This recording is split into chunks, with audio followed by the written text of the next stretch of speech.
person that has most profoundly affected Western civilization after Jesus Christ is the Blessed Virgin Mary. And that's not just my opinion, that's the opinion of one of the most well-respected British historians in contemporary times. Welcome to MaryCast. This is Dr. Mark Miravalle, Professor of Theology and Mariology at the Franciscan University of Steubenville. And I want to read to you a statement which is contained in the classic work Civilization by Kenneth Clark. Now, Kenneth Clark is a non-Catholic historian, but listen to what he says just based on the facts of history about the role of the Blessed Virgin Mary. He says, and I quote, "Mary is, quote, the supreme protectress of civilization. She had taught a race of tough and ruthless barbarians the virtues of tenderness and compassion. The great cathedrals of the Middle Ages were her dwelling places upon earth. In the Renaissance, while remaining the Queen of Heaven, she became also the human mother in whom everyone could recognize qualities of warmth and love and approachability. Now imagine the feeling of a simple-hearted person, a Spanish peasant, an Italian artisan, on hearing the news that the northern heretics were insulting the Virgin, desecrating her sanctuaries, pulling down or decapitating her images.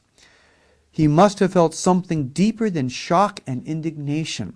He must have felt that some part of his whole emotional life was being threatened, and he would have been right." Referring to Israel, Islam, and the Protestant North that conceive their gods as male, Clark further notes, quote, "The all-male religions have produced no religious imagery. In most cases, they have positively forbidden it. The great religious art of the world is deeply involved with the female principle. Of course, the ordinary Catholic who prayed to the Virgin was not conscious of any of this, nor was he or she interested in the really baffling theological problems. He simply knew that the heretics wanted to deprive him of that sweet, compassionate, approachable being who would intercede for him as his mother might have interceded for a hard master," end quote. So Clark is telling us that there was no one who had a stronger, a more beneficial impact on the development, the refinement of manners, the understanding of woman, the understanding of person, human dignity, than Our Lady did. And this is confirmed by the words of Dante, who says in the Paradiso, quote, "With living mortals, you are a living spring of hope. Lady, you are so great and have such worth, that if anyone seeks out grace and flies not to thee, his longing is like flight without wings." This is Dante reflecting the truth that Our Lady is the mediatrix of all graces. So, devotion to Mary is simply a historical fact, and it has had a huge impact on Western civilization. What is devotion to Mary, and what is it not? Let's talk about the nature of Marian devotion, because many individuals and many Christians have the wrong understanding of what the Catholic Church does teach about Mary. Indeed, noble, holy, immaculate, Queen of heaven and earth, co-redemptrix, mediatrix, and advocate, but always human. Perfect human, immaculate human, but always human. And so, what is the difference from a Catholic perspective of how we have devotion to Jesus and how we have devotion to Mary? Well, for distinctions, we go to St. Thomas Aquinas. And St. Thomas tells us in the Summa, as a principal reference, in what's called the Secunda Secundae, the second part of the Summa, question 103, article 4, he tells us a critical distinction between what is referred to as latria and what is referred to as dulia. Okay. First and foremost, what is latria? Latria, St. Thomas Aquinas tells us, is the devotion appropriate to God alone. As he would say, it is the manifestation of submission and the acknowledgement of dependence shown towards the excellence of an uncreated person. Well, why should an uncreated person receive this higher, or I should properly said, highest form of devotion? Because Thomas says, due to absolute lordship.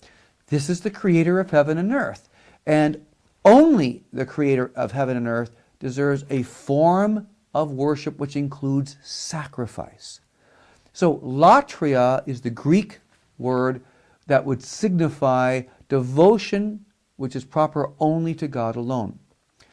This is distinguished, St. Thomas says, from what is called dulia. Dulia, the Greek word meaning servitude. Dulia is the manifestation of reverence and acknowledgement of excellence due to created excellence.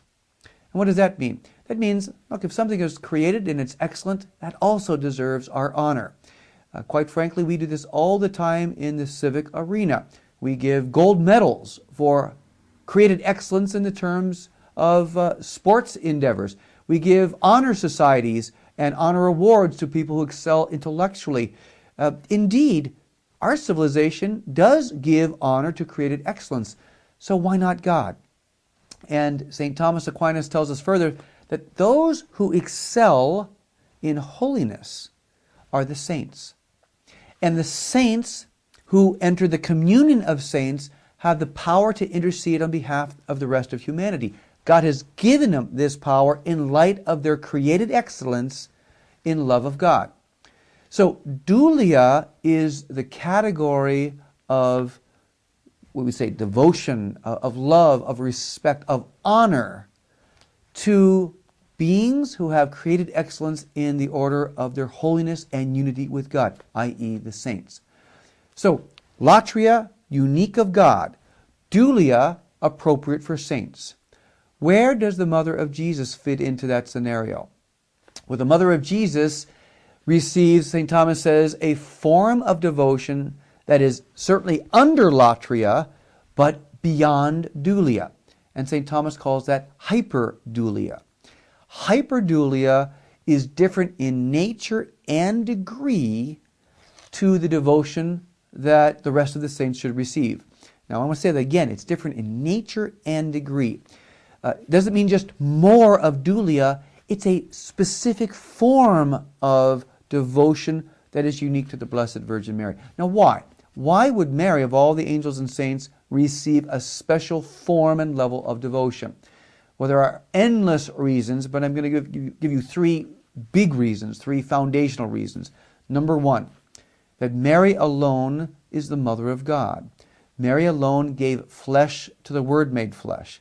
No other creature could ever tout to be something close to what Mary gives to God becoming man. So Mary alone has, as Suarez says, an intrinsic relation to the hypostatic union. Number two, Mary alone is the full of grace, the gratia plena in Latin, the kekeritomene in Greek, the one who's been completely transformed in grace as an action completed in the past. That is the moment of her conception. The saints excel in grace, but Mary alone has the fullness of grace. That means from the moment of her conception, she is completely united to Father, Son, and Holy Spirit in the life and love of the Trinity. So this puts her away, apart, something completely separate in the order of her created excellence. Number three, Mary had perfect obedience to the will of God. And we're going to talk about these qualities in our upcoming programs as well, but this means, as the Council of Trent teaches, that Mary never committed venial sin. In all of her life, the Blessed Virgin Mary never in the slightest way offended God. So imagine what that means for us, how almost incomparable it is that this immaculate human was, first of all, Mother of God, full of grace, and never, ever offended God even in the slightest way. This calls us to give her a special honor, and that's hyperdulia. This is Dr. Mark Miravalle saying thanks for being with us at MaryCast. More on this as we continue. God bless.